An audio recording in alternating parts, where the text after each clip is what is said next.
everyone.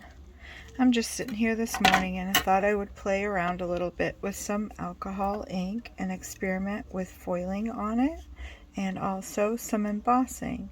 Not heat embossing, but dry embossing. So I've pulled some of my old, these are Tim Holtz by Adirondack. They're like the first batch of alcohol inks that came out. And I have, they came in different series. So I have from the Cottage Path, I have Meadow. From Nature's Walk, I have Stream. And from Summit View, I have Purple Twilight. So I'm going to start by just, a few drops of each on there. I guess the blue is going to dominate a little bit. Oh, and I am putting it on a Yupo paper. Let's see how this goes. And I am going to add a little bit of the alcohol blending solution. This is a newer one. I think my original bottle might say Ranger on it too. I'm not sure. I got into the alcohol inks years and years ago. I'm going to take a straw and blow. Sorry if my head gets in the camera and if the straw blowing through the straw sound is too loud. I want to cover most of the paper. Oh gosh, I do love those colors. I'm going to add some more green in here. Really like the green. Maybe a little up here, over here. So pretty. And maybe a little more purple. Add some purple down here. Fill in.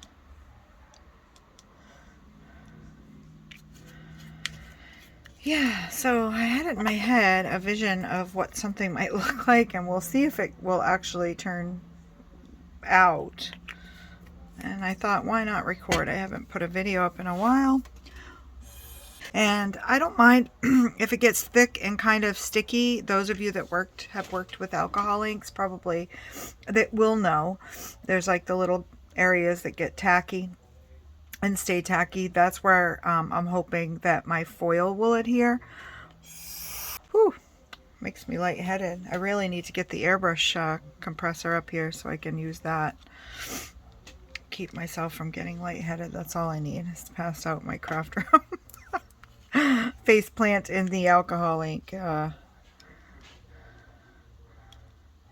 would not be good.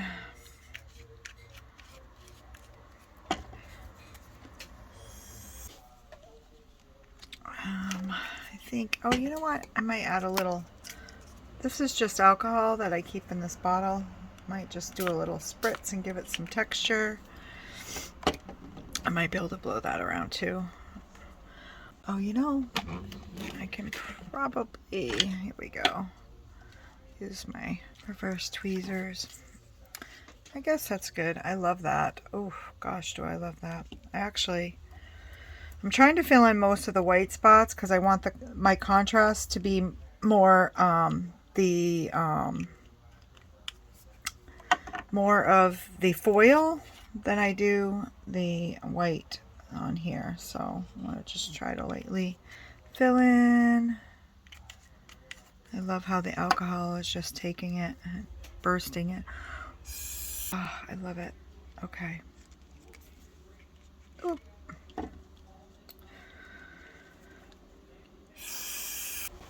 And let's see.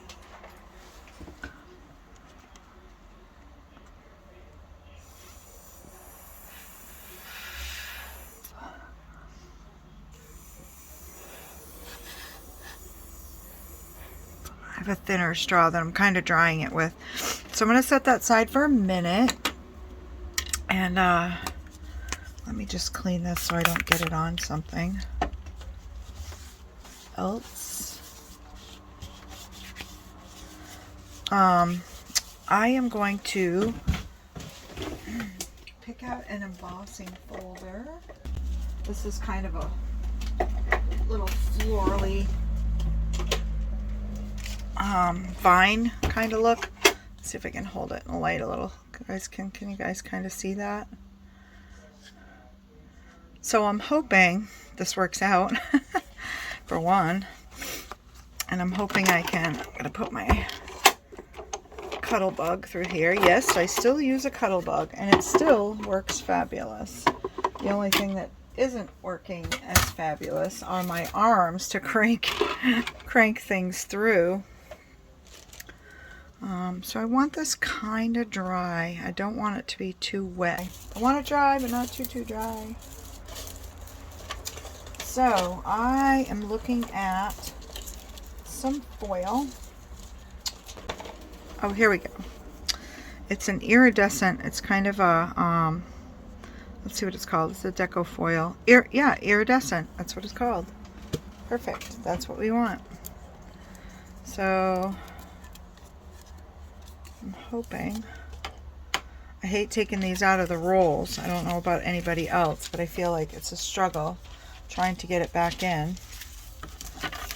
So rather than line up on my wet piece, and I don't want my foil to touch that, I am going to kind of measure out the length of my embossing folder. A piece of foil. Please say I have one. I feel like I have 2 pieces of foil here. No, I don't. Good. Okay. So we'll just set those aside for now. Fuss with that later. And a gift from Miss T sent me with, along with the foiling machine. Oops. Ooh, I got that a little something wet on there. Hopefully it doesn't mess it up.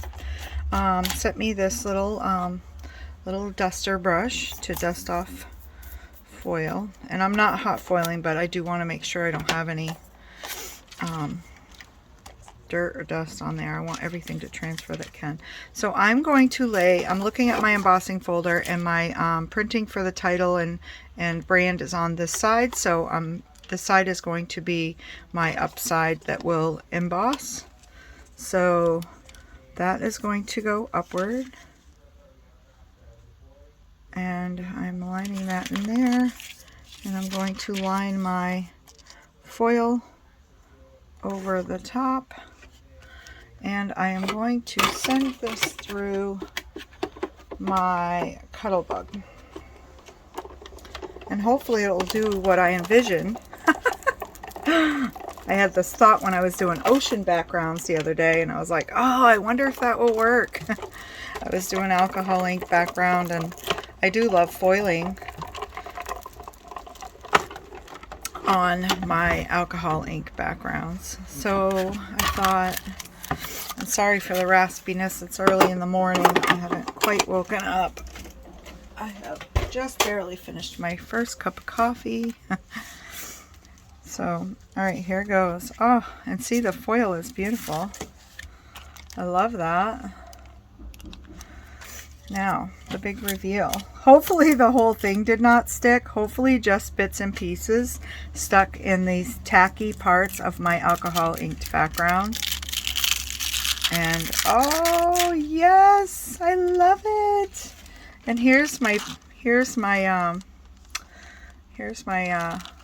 clean off sheet, which I'll keep and hopefully I can utilize somewhere else. But this is what happened, guys. Look at that. I so love it. It just kind of impressed that foil to get it to stick. Usually I lay it over it and I just tack, press it down and then peel and just have it stick in random spots. But man, I love this. So hopefully some of you guys will try this. Maybe people have tried it before. I'm sure I'm not inventing the wheel here. I'm sure it's out there. I had not seen it. I don't remember seeing it anyway. I may have and just forgot. Maybe that's where the thought came from. Who knows? But I really love it so much. It'll make a fabulous background. But anyway, thank you for watching and experimenting with me on this video, and I'm glad that it was a success. Thanks again. Bye-bye. Oh, and don't forget to hit the thumbs up and subscribe if you aren't subscribed. I'll appreciate it.